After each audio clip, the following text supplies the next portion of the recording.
Hey everybody, Terrible Shoes back at it again. For today's video, I'm going to be providing you with a short review of Pokemon Scarlet and Violet's DLC, Part 1, the Teal Mask. It's not going to be very long. I'm going to just go over things that I liked, some things I disliked, and maybe some things I think we could improve, and why I think Part 2 will be a much better experience. So let's get right into that.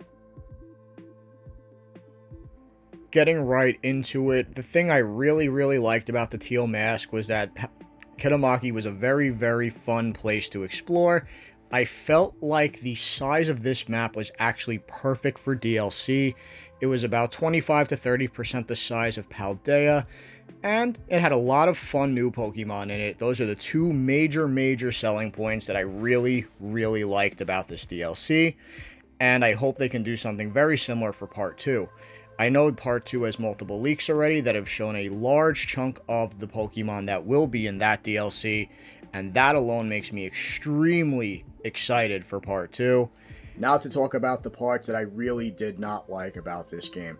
I did not like the story mode for the DLC. However, I am going to preface this with saying I fully understand that this part of the DLC simply exists to set up the story for Part 2, which I understand it, but at the same time, I wish they would have made it a little better, something a lot more fun. The characters were cool. I didn't really like Carmine or Kiernan very much. I felt like they were just a little too overbearing for my liking, but we know they're returning in the DLC, and we have a feeling that Kiernan will be the main villain of Part 2. This is not confirmed.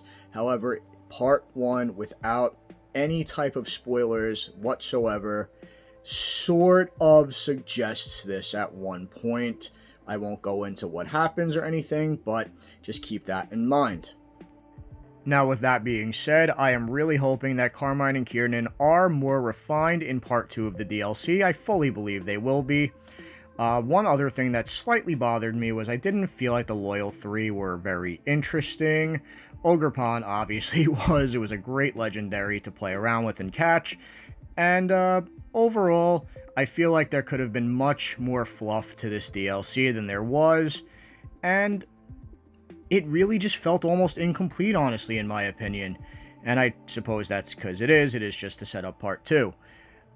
Completing the Pokédex was a lot of fun, at least for me personally. Getting to do the Ursaluna quest and seeing some Pokemon Legends Arceus references was fantastic as well.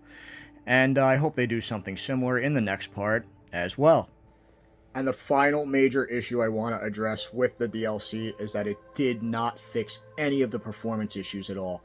If anything, I feel like it made them worse in certain parts of the game, and that is truly unacceptable because the Nintendo Switch is capable of really good graphics. Look at Super Mario Odyssey, Tears of the Kingdom. Just look at Pikmin 4 with how gorgeous the graphics in that game are. Pokemon has no reason to look like a GameCube game and run at sub 30 frames per second. Gamefreak, in my opinion, still needs to clean house and rehire with new talent with better ideas. All in all, despite its shortcomings, I had a fun time playing the Teal Mask, and I'm very excited for Part 2. I hope Part 2 refines those characters a little more, and I hear Part 2 will add far more Pokemon than the Teal Mask did.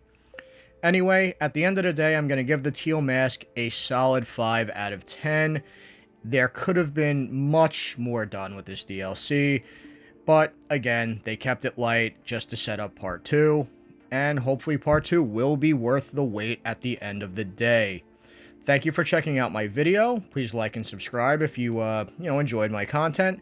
This is the first time I've ever done any major, not major, I guess, editing like this. And, hopefully I can improve in the future. Thank you guys for checking it out again, and I will see you in the next one. Peace out.